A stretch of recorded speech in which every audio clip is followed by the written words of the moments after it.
The World is Flat by Thomas Friedman. We're going to take a look at Chapter 3. But first, let's take a look at Thomas Friedman. He's an American journalist, columnist, and author.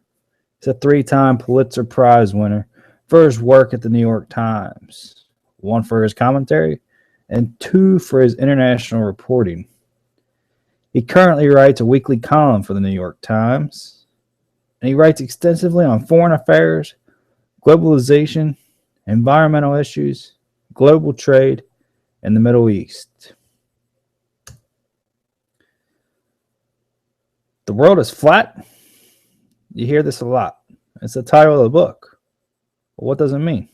Well, Friedman offers up the perspective throughout the book, and that the world is in effect becoming flat with a level playing field on which companies compete, and that individuals can make an impact on the world. So there's 10 flatteners that Friedman introduces in the first chapter. That he sees that these are the reasons of the global playing field being leveled. I titled them the Friedman 10. We'll start with number 1, 11/9/89, the collapse of the Berlin Wall. When the walls came down, the windows came up. It allowed people from the other side to join the economic mainstream. 8/9/1995, Netscape. Internet browser went public. Everybody could see everything that was going on in the world. It could easily be accessed and easily be manipulated. Workflow software is a big advantage of businesses. There was no need for humans. You saw machines talking to machines. There was uploading, which Friedman considers to be the most disruptive of them all. And you have your outsourcing, which we all know about. You had offshoring, supply chaining, which is the use of technology to streamline sales, distribution, and shipping. Walmart was big in this. You had insourcing, where company employees were performing other services that weren't related to their company. UPS was known for this, where they were working and repairing Toshiba computers. And you have the informing, such as Google and Wikipedia, allowing people to have so much information at their fingertips. You could find anything and everything with a few types of the button and a few clicks. And you had the steroids, the wireless, the cell phones, the voice chat, the file sharing, iPods, iPads, PDAs, cloud. All this can be done anytime, anywhere. So let's take a look in Chapter 3. Chapter 3 is titled as Triple Convergence, brought forth a further explanation of how the new level playing field was created and how these new players were joining the game and new processes were beginning to be developed across businesses worldwide.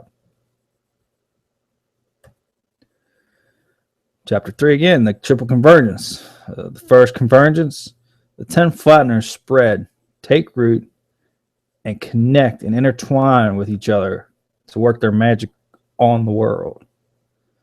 In the second convergence, companies began to take advantage of this.